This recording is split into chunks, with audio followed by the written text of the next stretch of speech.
Mesdames et messieurs, merci de votre présence. Je voudrais saluer les auteurs, puisque sans eux, forcément, rien ne se fait. Le photographe, Antoine Soubigou, l'écrivain, Michel Beignet, l'éditeur, Vincent Levieux et Morgane Racine. Je vous cède la parole, Antoine. Il y a 2 ans, les éditions du Cotentin m'ont proposé de réaliser un ouvrage sur la Hague en couleur. Un défi pour moi. Je suis reparti de zéro. Je la photographie en couleur uniquement pour des commandes, en mettant en avant la beauté de ses paysages.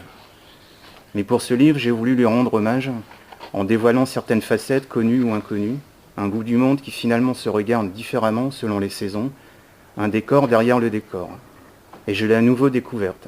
Mon regard était différent, je la regardais en couleur à tel point qu'elle devenait une fois de plus irréelle. La lampe prenait une autre dimension, avec ses gammes infinies de vert, de jaune et de rouge, qu'il est parfois impossible de restituer en photo. Je l'ai photographié de la mer, j'ai parfois été déstabilisé géographiquement, j'avais perdu mes repères, ces lieux que j'avais parcourus depuis des années m'étaient inconnus, notamment le Nedjebourg. J'ai rencontré des personnes qui vivent également dans un autre monde, fidèles à leur terre. J'ai voulu apporter un peu de poésie, d'humour, de contradiction et d'opposition. Un mélange de plusieurs Hagues. Ce livre n'aurait pas la même saveur sans les poèmes de Michel Beignet, des textes décalés qui correspondent à ma vision de la Hague. Michel a choisi les images sur lesquelles il a laissé parler sa plume. Je suis honoré et très fier de partager ce livre avec lui. Je tiens à remercier M. Canoville et la CCH pour leur soutien et leur patience. Et je remercie particulièrement Grégoire Martin, qui suit mon travail sur la Hague depuis de nombreuses années. Il s'est énormément impliqué dans cet ouvrage, toujours de bons conseils. Je suis très content de me trouver à Beaumont parce que ça me rajeunit considérablement. Et d'autant plus heureux que c'est pour la sortie de ce livre. Si je fais abstraction des textes, je peux dire que le livre est beau. Et Antoine Soubigou a un regard, je vais oser dire, particulièrement particulier.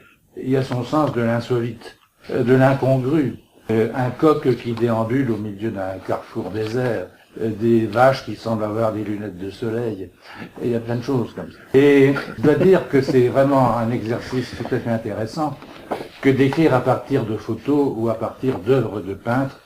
Moi, c'est un travail que j'aime beaucoup. Parce que si on se met en arrêt devant une photo ou devant un tableau, des mots viennent, et des mots qui ne seraient pas venus si on ne s'était pas mis dans cette situation. Je terminerai en revenant sur cette question du titre. Alors j'avais suggéré 2 possibilités. Celle qui n'a pas été retenue ne me convenait pas vraiment, parce qu'elle reposait sur un jeu de mots, Hague à l'âme. Et la deuxième suggestion, c'était Hague au pluriel. On dit la Hague, comme on dit la Manche, comme on dit la Normandie, mais il y a plusieurs Hagues, plusieurs Manches, plusieurs Normandies. En tout cas, moi, c'est un grand plaisir et je suis content de découvrir ce livre. Merci.